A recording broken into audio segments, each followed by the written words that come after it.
the three kept secrets that has helped me lose weight and get to the best shape possible. And look, if you're on a fitness path and you're looking to lose 20 pounds, you're looking to lose that last layer of fat and get into the best shape of your life, man, the three kept secrets that you need to know is going to be simple. And for the first one, which is very obvious, yet a lot of you jokers out there aren't keeping it in account, is monitoring the fast food, right? Keeping it at an all-time low. That means if you have this craving of wanting to explore in your own refrigerator, about being creative about what you intake for your own nutrition, man. That's the first thing, because it's something very so simple yet overlooked, because in the fitness journey, a lot of guys simply aren't taking it into account. And if your goal is to get in the best shape of your life, then it's not saying it comes at a cost. No. The important aspect of it is realizing, well, look, if there's one thing I need to know in order to lose weight, what is that thing going to be? And it's really looking at that ruthlessly on a consistent and regular basis, man. You can't really expect weight loss to come easy for you. And if you expect it to be easy, well, you may be further from the truth than you ever could have even realized.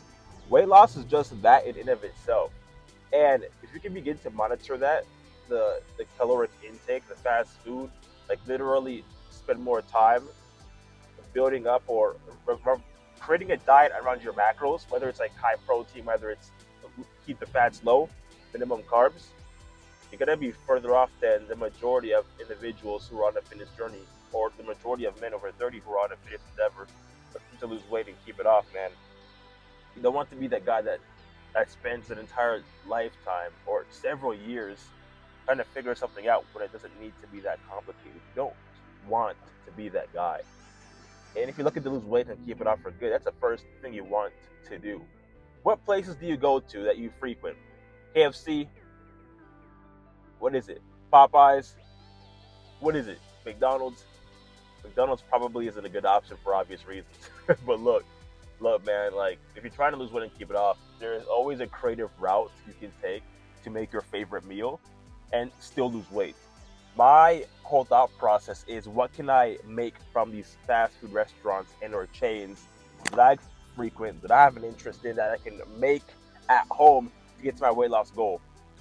That's as far as it's going to get you, man. Like, you gotta think in that perspective more often, and the more you can think in that way, it's gonna give you ways to lose weight and not feel like you're killing yourself, starving yourself, lose a few pounds. A lot of guys on a fitness journey think they have to starve themselves to lose weight. It's a necessity. No, man, it's not a necessity to sacrifice or get rid of the things in your life to lose a few pounds. I'm saying that when it gets down to exploring fast food options, which generally aren't the best option for the individual, for men over 30 who have more fat, they do so muscle to lose weight, then keep it off reliably, effortlessly, sustainably in their life. It takes way too much effort to do all that. And a lot of guys don't want to apply so much effort in their life. They want the bare minimum, or they want the easy route possible. And the easiest route possible is being creative, creatively finding solutions to your favorite foods that you typically go out to eat and make your own home remedy for it. That's a solution. That's my approach towards it. And if you can look at weight loss the exact same way as how I do it, you're going to be better off than the majority of most men who are just starting their fitness endeavor, looking to lose a few pounds and not see results from it.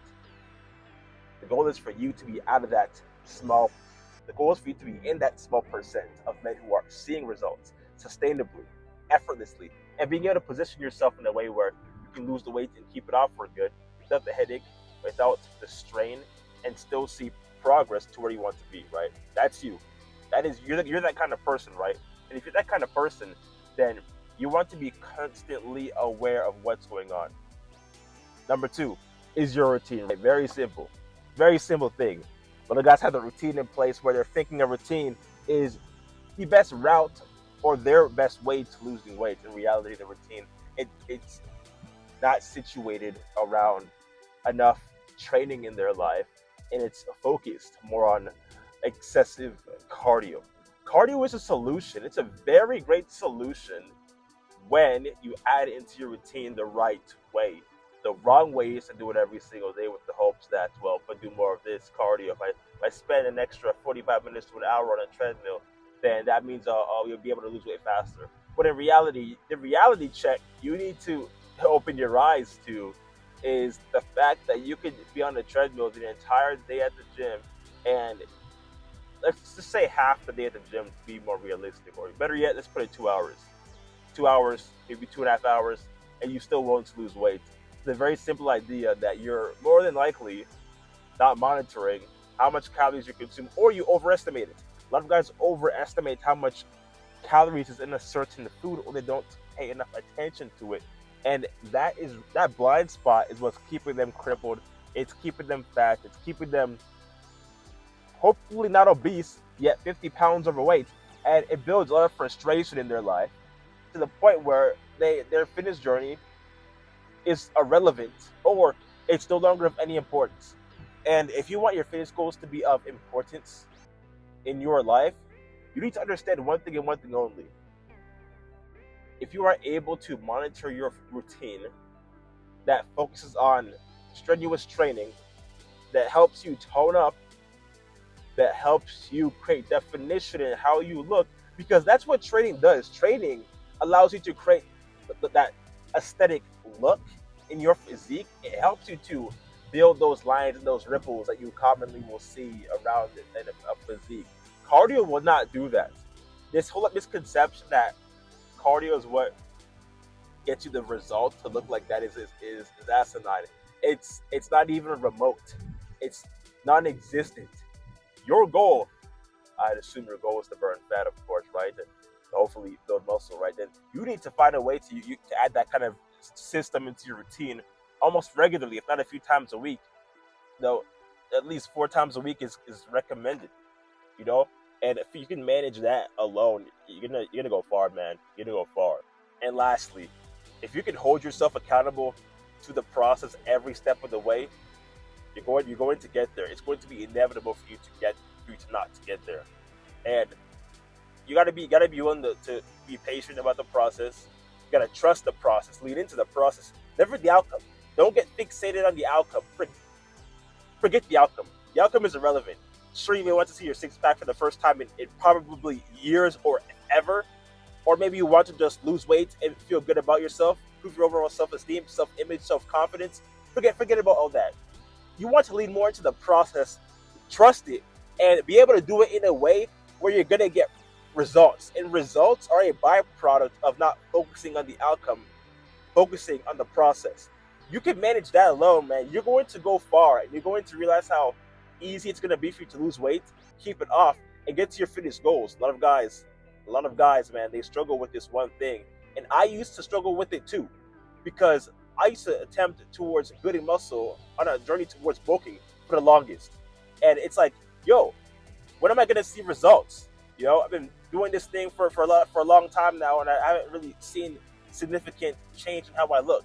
You gotta lean into the process, man. You gotta trust it, and you have to know that all the work, all the effort you're putting in is going to show up. It's going to show for itself in time, and it's being patient. It's understanding that, you know. You can't rush things. Nothing great in life has or ever been rushed. And anything in life that's worth aiming for, worth accomplishing, you're gonna realize fast that it's gonna take time. It's gonna take a lot of patience, and you gotta be okay with that, man. A lot of people, a lot of guys, been over 30 are not okay with the simple fact that these things take time, and time is something that a lot of us we all don't have. And I think the whole idea behind that is, well, if I can't have it now, then I don't deserve to have it, or I'm not worth putting in all of that effort when I could channel this into some other part of my life that may seem to be more rewarding. And it couldn't be further from the truth, man. In all reality, in all hindsight, and even foresight, I look at that in weight loss altogether, man, as one thing. It's like, what can I do? What are a few things that I can look at in my day-to-day life that's going to allow me to be more consistent, allow me to be more willing about the process, so I can make my life easier, make my life much less of a headache, and get to my goal with less strife or with less strain attached to it. That's how you got to look at the process in terms of your goals and where do you want to be. And those are the three kept secrets towards getting you into a deficit, achieving your weight loss goal, and ultimately creating that realization of who you want to be in your fitness endeavor. That is it. That is all. Go follow, go subscribe down below to this channel for more ways you can get to a calorie deficit in just 16 weeks.